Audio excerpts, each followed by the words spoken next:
Vikram paint नाम के गांव में लोग छोटी मोटी काम और व्यापार करके अपने जीवन यापन कर रहे थे।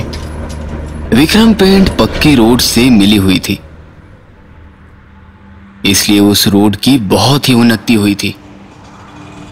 आसपास के गांव वाले विक्रम पेंट सेंटर में आते थे अपने जरूरी सामान खरीदने के लिए। पक्की रोड होने के कारण हमेशा गाड़ियां चलती रहती और बहुत ही भीड़ रहता। जो भी गाड़ी जाती विक्रम पेंट सेंटर को पार करके ही जाती थी। उसी गांव में राजा नाम का लॉरी ड्राइवर और बिट्टू नाम के क्लीनर रहता था। राजा बचपन से क्लीनर का काम करते हुए एक एक पैसा जमा करके एक लॉरी खरीदा था।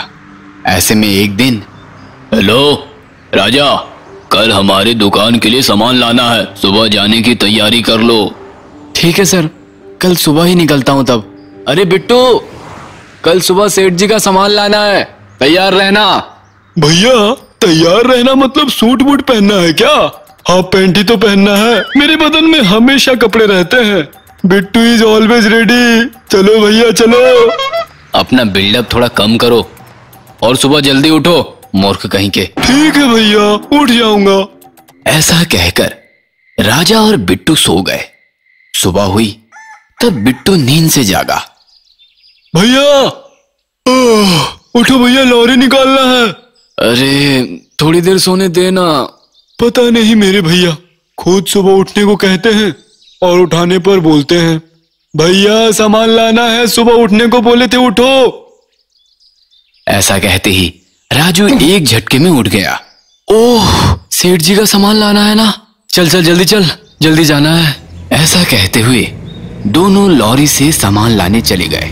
इस प्रकार लॉरी में जाते वक्त, रोड रफ है, गाड़ी टफ है, दे दे दे दे दे, पास में जो गैर है उससे बदलो, दे दे दे दे दे, नीचे जो पेडल है उससे दबाओ, डे डे डे डे, सिट मार सिट मार सिट मार सिट मार सिट मार सिट मार सिट मार सिट मार डाला।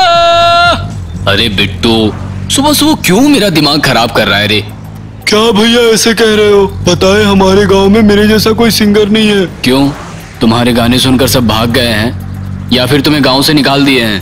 भैया तुम ऐसे ही बोलते रहना, एक ना एक दिन मैं बड़ा सिंगर बन जाऊंगा। इस प्रकार बातें करते हुए लॉरी में जा रहे थे। उस गांव से 10 किलोमीटर की दूरी पर भूतिया ब्रिज के पास पहुंचते ही वहां ब्रिज के पास पेड़ के नीचे एक बड़ी सी लॉरी 2 भागों में टूटी हुई पड़ी थी। उसे देखकर बिट्टू बोला, वो देखो भैया, वो लॉरी कैसे टूटी हुई है। लॉरी के बीच में शायद लोड ज्यादा हो गया होगा, इसलिए शायद लॉरी बीच से टूट गई होगी। भैया वहां देखो, और 2 लॉरियां टूटी हुई है। हाँ रे, सब उसी प्रकार टूटी हुई है। अरे बाप रे, इतनी बड़ी लॉरियां कैसे टूट गई भैया? वही तो कुछ अजीब सा लग रहा है। ठीक है चलो, हमें देर हो रही है ना। राजा, और कुछ सामान लाना है, शाम को जाओगे या फिर कल सुबह जाओगे? शाम को जाऊंगा तो लौटते वक्त रात हो जाएगी सेठ जी। दूसरा सामान भी ले आओगे तो एक ही बार पैसा दे दूंगा, क्या बोलते हो? मुझे थोड़ी पैसों की भी जरूरत है और गाड़ी की सर्विसिंग भी करानी है। ठीक है सेठ जी, रात को ही चला जाता हूँ। उस 10 नंबर माइलस्टोन के ब्रिज के पास थोड़ा सावधान रहना। यदि लौटते वक्त रात के 12 बज जाए तो उस ब्रिज को पार मत करना। रात भर लॉरी में रहकर सुबह ही आना। क्या बात है सेठ जी, रात को ब्रिज पार करने से क्या होगा? वो भूतिया ब्रिज है, सभी वहाँ डरते हैं। बाप रे, भूतिया। ठीक है सर, 12 बजे से पहले ही सामान ला दूंगा। चल रे बिट्टू। भैया फिर से जाना होगा क्या? अरे बिट्टू, रात को बिरयानी खानी है या नहीं? बिरयानी? हाँ हाँ, खानी है। इस प्रकार शाम को दूसरा माल लेकर राजा और बिट्टू लॉरी से जाने लगे और सामान लेकर गांव वापस आ रहे थे। भैया रात में बिरयानी खाएंगे ना? अरे बिट्टू, मैंने जो एक बार कह दिया तो कह दिया। सेठ जी के पैसे देते ही वहां से सीधे बिरयानी सेंटर चलेंगे, ठीक है? ठीक है भैया। बिट्टू के मुंह में पानी आ गया था।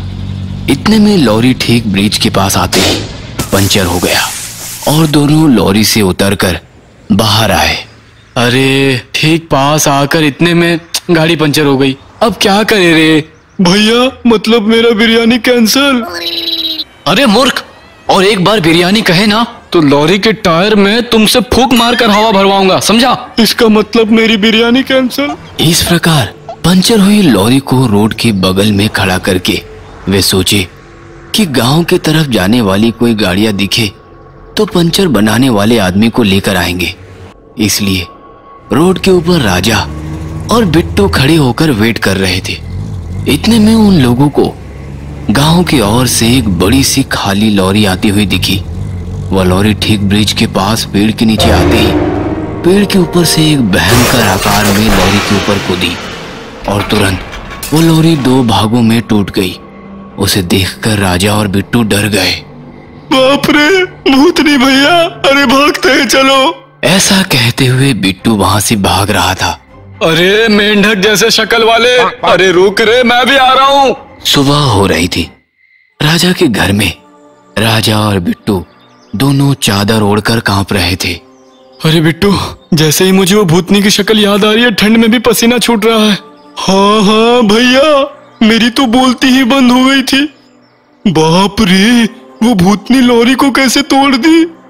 इसका मतलब कल हमने जो देखा था वे सारी ट्रकें उस भूतनी ने तोड़ी है।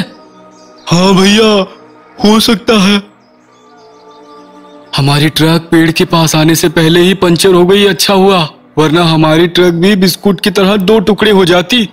बिस्कुट? कौन सा बिस्कुट भैया? Cream biscuit? एक नंबर के पेटू हो। अरे मैंने एग्जाम्पल दिया, टल्लू बिल्ली जैसे मुंह वाले।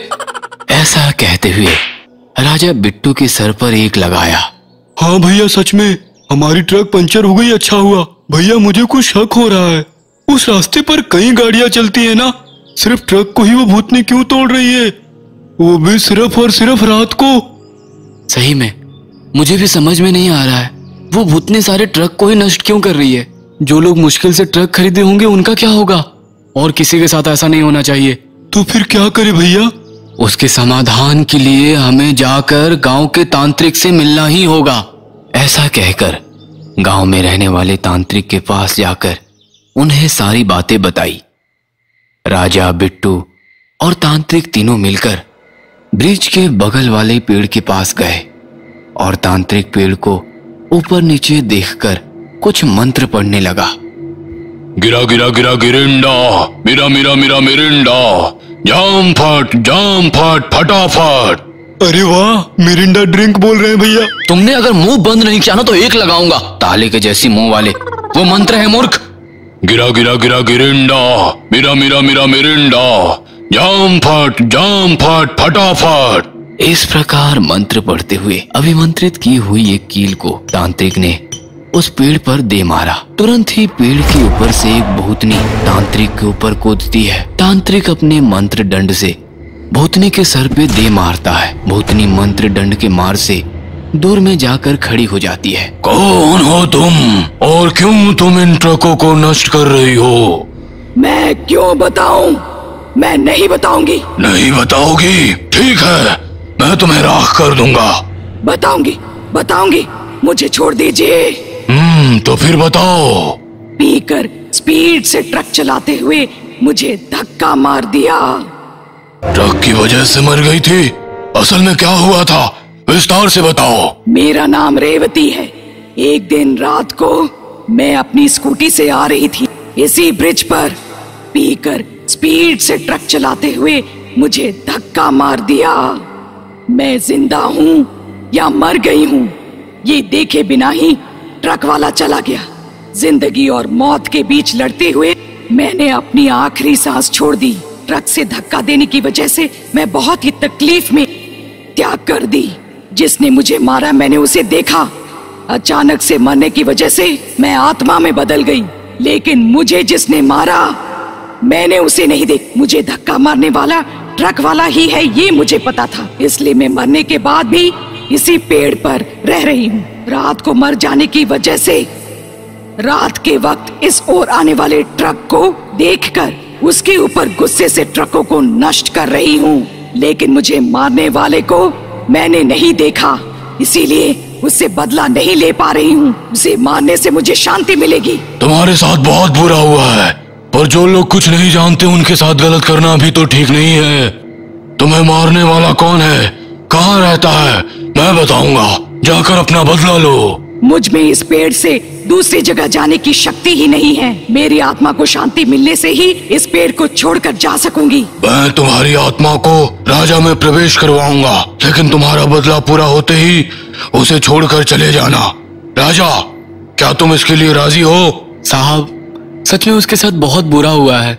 यदि कोई व्यक्ति तकलीफ में होता है तो हमें उसकी मदद करनी चाहिए, मगर वो ट्रक वाला धक्का मारकर चला गया। उसे मार डालना ही सही है। मेरे शरीर में उसको प्रवेश करवाइए। भैया, इतने दिनों से तुम एक अच्छे व्यक्ति हो ये मुझे पता था, लेकिन एक भूतनी की मदद कर रहे हो, मतलब तुम बहुत अच्छे हो। इस प्रकार तांत्रिक मंत्र पढ़ते हुए भूतनी को राजा के शरीर में प्रवेश करवाता है।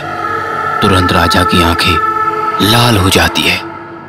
रवेती को मारने वाला ट्रक कहाँ है? तांत्रिक अपने मंत्र शक्ति से देखकर भूतनी को बताता है। राजा, मैं जिस काम के लिए आया था वो काम पूरा हो गया, अब मैं चलता हूँ। ऐसा कहकर तांत्रिक वहां से चला गया। राजा और बिट्टू दोनों ट्रक से जाने लगे। भैया सॉरी, दीदी उसे कैसे मारोगी? उसकी आंख नोचकर खून पी जाऊंगी। ऐसा कहते ही बिट्टू कांपते हुए बोला, अरे बाप रे, उसका खून क्या लस्सी है जो लस्सी जैसे पियोगी? अरे बिट्टू, ट्रक में भूतनी के साथ ट्रेवल कर रहे हो, कितने महान बन गए हो तुम। इस प्रकार ट्रक से काफी दूर जाने के बाद वे एक जगह पर रुकी हुई ट्रक के पास रुके। तांत्रिक का बताया हुआ ट्रक यही है। ऐसा कहकर उस रुकी हुई ट्रक के पास जाकर भूतनी अपने असली रूप में आ गई। उसमें जो व्यक्ति था उसका खून पीकर सर धड़ से अलग करके मार दी।